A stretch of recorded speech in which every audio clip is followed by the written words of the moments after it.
wax shaqo ah oo loo magacaabay iyo wax shaqo ah oo hay'adda u qabatay ma jirto intii aniga iga horeysayna waxaa la ii sheegay labada shaqo inay haysay habeennimadii 26 Juun muuqaal la faafiyay wuxuu muujinayaa gaari cad oo la xaqiijinayo in ay niisa leedahay in gabadhaas lagu qaaday madaxdii ka sarreysayna ay shaqo ugu yeereen hay'adda sida ehelka gabadhu ay sheegeen markaas ayaana rag iyo ruux ugu dambeysay fahad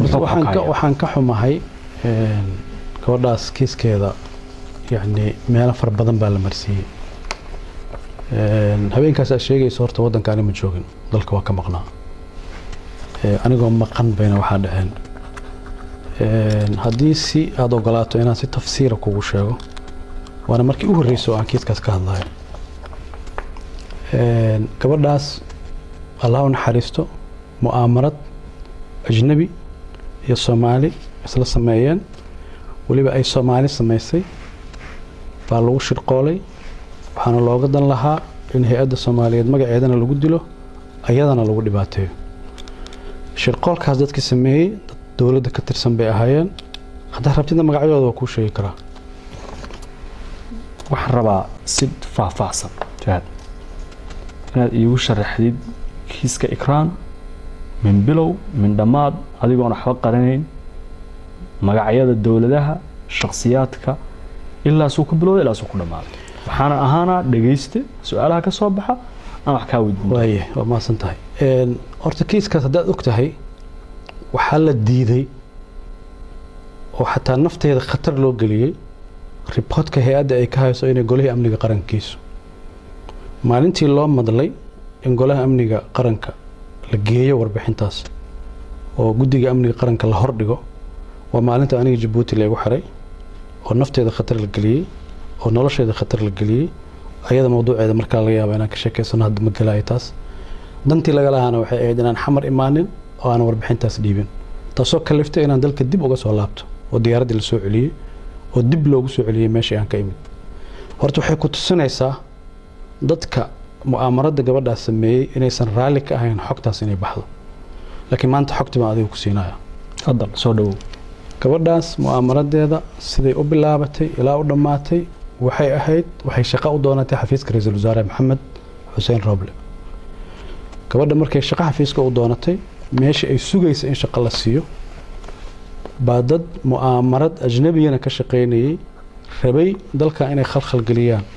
waxay u isticmaaleen gabadha nafteeda in khatar la geliyo nolosheeda khatar la geliyo mas'uuliyadda koowaadna qofka qaaday ra'iisul wasaare Maxamed Xuseen Roble waa gabadha maalinta gaariga lagu soo qaadayo waxaa loo ballamiyay wasiir ku-xigeenka warfaafinta al-Cadaala oo u kaxeeyo ku yiri ra'iisul wasaaraha shaqo ku siinayo maalmahaas ku noqnoqota xafiiska ra'iisul wasaaraha shaqo lagu siinaa lagu yiri ayadana shaqo raadisay ahayd mar waxay ka fikirtay guddiga doorashada inay oo Hirshabeelle inay gasho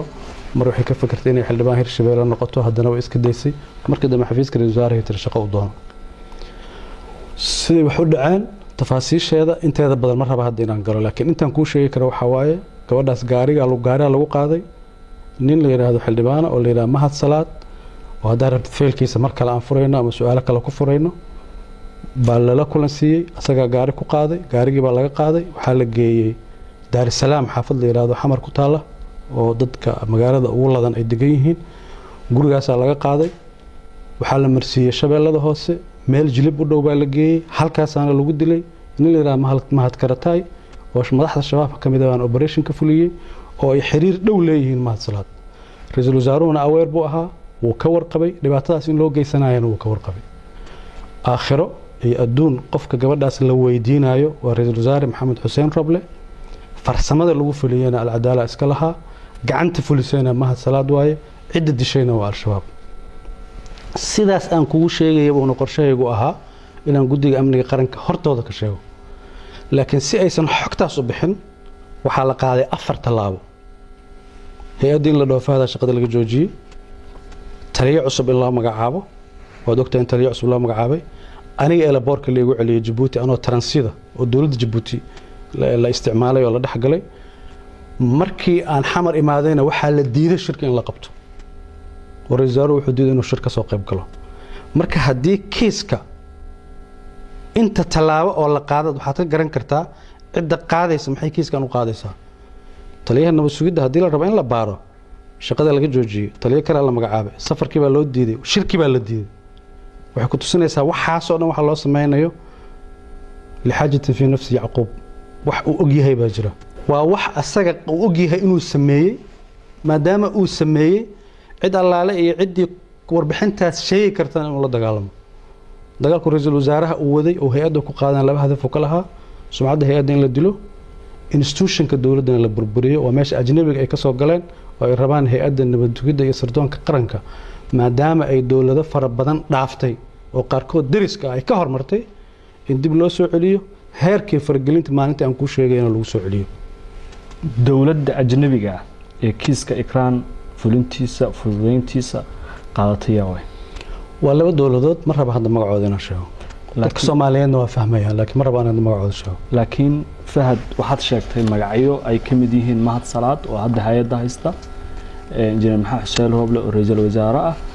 iyo Cabdiraxmaan Yuusuf Al-Cadaala oo ah wasiir ku-xigeenka wasaaradda faafinta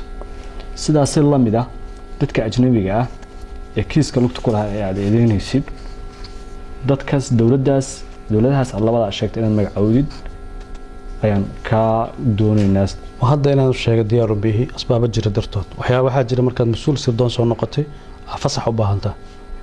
wadan iska sheegi karin hadda fasax laakiin dadka Soomaaliyeed waa og yihiin dowladahaas aan ka wado way yaqaaniin